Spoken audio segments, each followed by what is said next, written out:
C'est une réussite totale, les deux campagnes d'opération gratuite des enfants drépanocytaires et celle avancée avec la chirurgie mini-invasive urologique. Ces opérations cliniques universitaires de Lubumbashi sont totalement financées par le gouvernement Kabula pour sauver les vies de la population. Le ministre provincial de la Santé, le professeur Dr Joseph Sambi Boulanda, y était ce 26 mars 2022.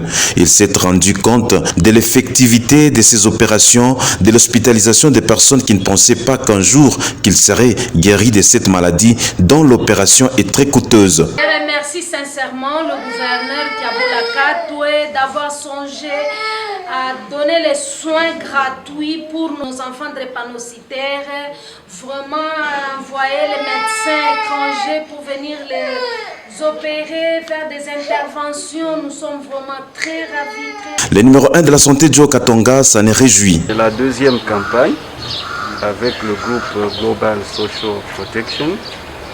La première concernait essentiellement les enfants drépanocytaires.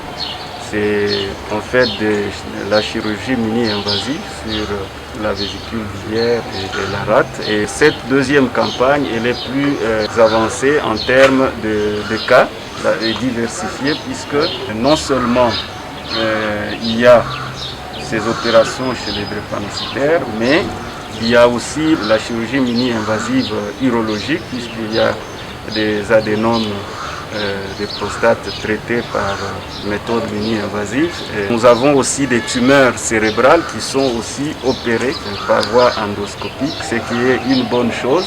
Le bilan est plus que satisfaisant, comme vous venez de le constater, puisque c'est des chirurgies mini-invasives. Donc l'avantage, c'est que les malades se portent mieux au jour suivant et qu'il n'y a pas une longue durée d'hospitalisation. C'est des chirurgies qui ne saignent pas trop, donc on n'a pas vraiment beaucoup de risques et infectieux, donc des risques hémodynamiques. Et d'ailleurs, nous venons de le voir tout à l'heure en salle d'op. C'est des interventions qui durent moins de temps et qui n'exposent pas les malades au risque et anesthésique et chirurgical. Donc c'est une bonne chose. Donc la première campagne était une réussite et celle-ci est encore une réussite. Le professeur Dr Joseph Sambi Boulanda a, au nom du gouverneur Jacques Kabula Katwe, remercié l'intervention de l'équipe médicale de Paris et du Maroc. La province doit capitaliser cette expérience pour un partenariat jusqu'à rendre effectif ce transfert des compétences aux médecins locaux.